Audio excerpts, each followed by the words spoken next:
Hi, my name is Andy Allison. I am medically retired firefighter from Louisville Fire Department. So I got injured in August 6, 2012. We were toned out to a structure fire. We got on scene, had heavy fire coming through the roof.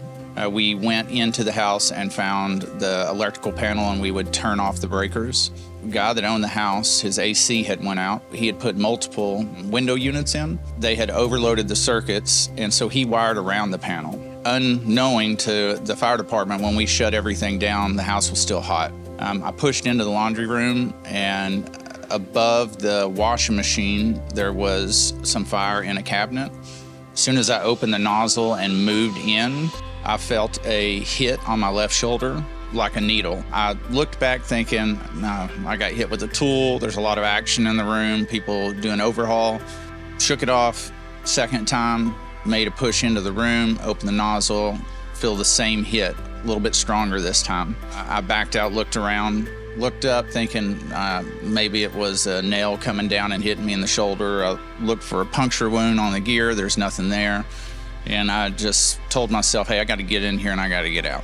I got all the way in the room and leaned back and opened the nozzle. And when I did, at that point, I knew what was happening, that I was charged with electricity. I was stuck to the dryer that was 240 ungrounded. I made the ground. Honestly, I think the only way I lived is my knee gave out. And when my knee gave out, I fell off the charge. It's not a typical burn. It's a 4th-degree burn. A lot of local hospitals don't deal with that kind of burn. I looked fine on the outside, but on the inside, it considered catastrophic. At every joint, it ended up arcing and caused damage in pretty much every nerve running through my body. Went back to work because we didn't know what was wrong. I did a couple of weeks of therapy. I went to a doctor that was not qualified to deal with this type of injury. They said I had PTSD and that most of my problems that I thought I was having were made up. I'd lost 3 inches of height. I had a big curve in my back, like I was hunchback.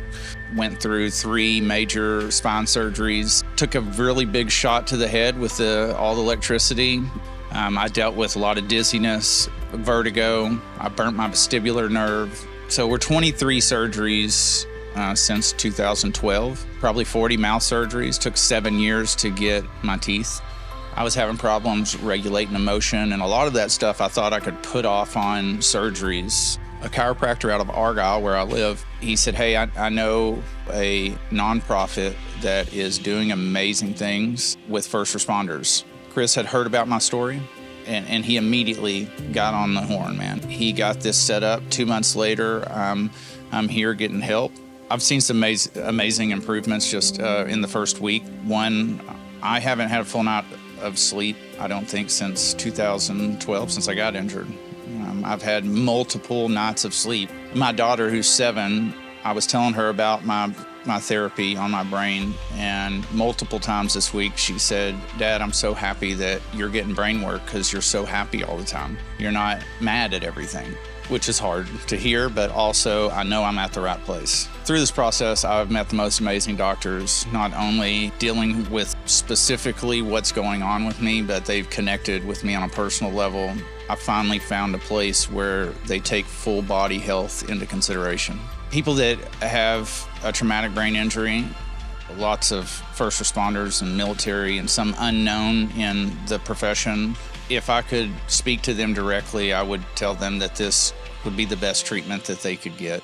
Texas Valor Project is not only important to me, it's essential in helping with first responders and military dealing with traumatic brain injuries. If you qualify, if you've had a brain injury, they're going to do everything they can to get you through this. That specifically comes from donations and the people that are supporting Texas Valor Project.